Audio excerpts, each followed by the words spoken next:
शांति 7/2/76 महारथी की nothing new की स्थिति और व्यर्थ के खाते की समाप्ति।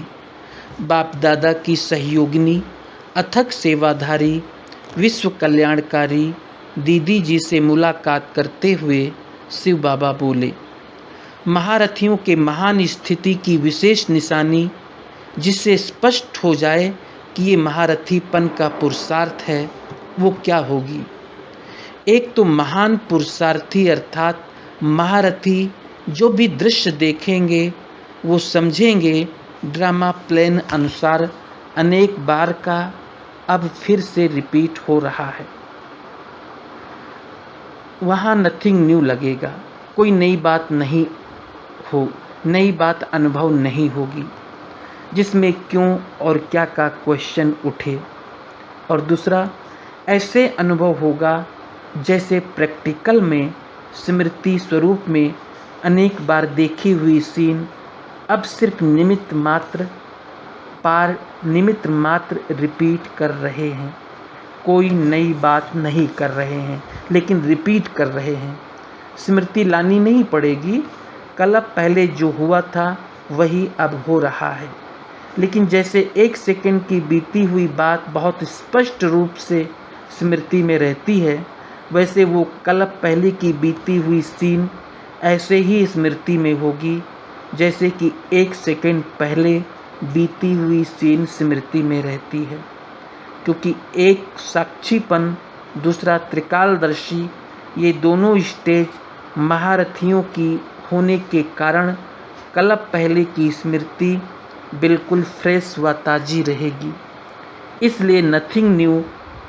और दूसरा क्या होगा, कोई भी कितनी भी विकराल रूप की परिस्थिति हो या बड़े रूप की समस्या हो, लेकिन अपनी स्टेज ऊंची होने के कारण वो बिल्कुल छोटी लगेगी। बड़ी बात अनुभव नहीं होगी और ना विकराल अनुभव होगा। जैसे ऊंची पहाड़ी पर खड़े होकर नीचे कोई भी चीज़ को देखो तो बड़ी चीज़ भी छोटी नज़र आती है ना। बड़े से बड़ा कारखाना भी एक मॉडल रूप से दिखाई पड़ता है। इसी रीति महारथी के महान पुरुषार्थ के सामने उसे कोई भी बड़ी बात, बड़ी अनुभव नहीं होगी। तो महारथी अर्थात महावीर अर्थात महारथी के महान पुरुषार्थ की ये दो निशानियां हैं, जिसको दूसरे शब्दों में कहा जाता सूली कांटा अनुभव होगी। ऐसे महावीर के मुख से होने वाली रिजल्ट अर्थात जो होनी होगी सदैव वही शब्द मुख से निकलेंगे जो भावी बनी हुई होगी। इसको ही सिद्धि स्वरूप कहा जाता है। जो बोल निकलेगा, जो कर्म होगा, वो सिद्धि होने वाले होंगे, व्यर्थ नहीं होंगे। महारथी की निशानी है विकर्मों का खाता तो समाप्त होता ही है, लेकिन व्यर्थ का खाता भी समाप्त। मास्टर सर्वशक्तिवान है ना, तो मास्टर सर्वशक्तिवान की स्टेज का प्रैक्टिकल स्वरूप विकर्मों के खाते के साथ साथ व्यर्थ का खाता भी समाप्त होगा। यह है महारथियों के पुरुषार्थ की निशानी। नज़र से निहाल करने की सर्विस शुरू की है। एक हैं महादानी, दूसरे हैं वरदानी और तीसरे हैं विश्व कल्याणी। तो ये तीनों ही विशेषताएं एक ही में है, या कोई विशेषता किसी में और कोई किसी में। किसी का वरदानी रूप का पूजन है, किसी का विश्व कल्याणकारी के रूप में पूजन है। पूजन में अथवा गायन में भी फर्क क्यों है?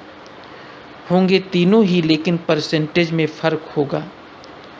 कोई में किस बात की, अन्य कोई में किस बात की परसेंटेज कम अथवा ज़्यादा होगी।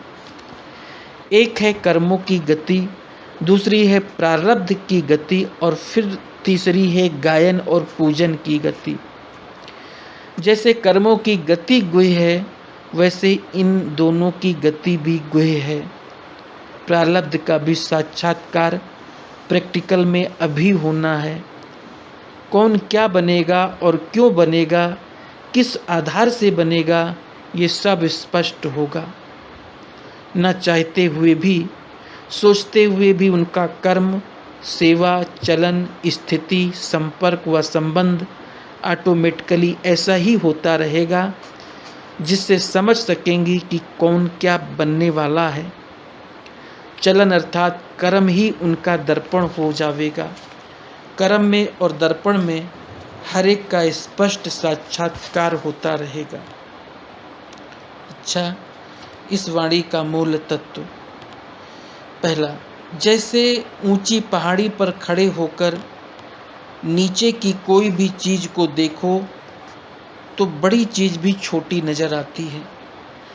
इसी प्रकार महारथी के महान पुरुषार्थ के सामने कोई भी बात बड़ी अनुभव नहीं होगी, अर्थात सूली से कांटा अनुभव होगी। दूसरा, मास्टर सर्वशक्तिवान की स्टेज का प्रैक्टिकल स्वरूप विकर्मों के खाते के साथ साथ व्यर्थ का खाता भी समाप्त होगा। तीसरा, महारथी की मुख्य निशानी, उसे कोई भी बात नई नहीं लगेगी।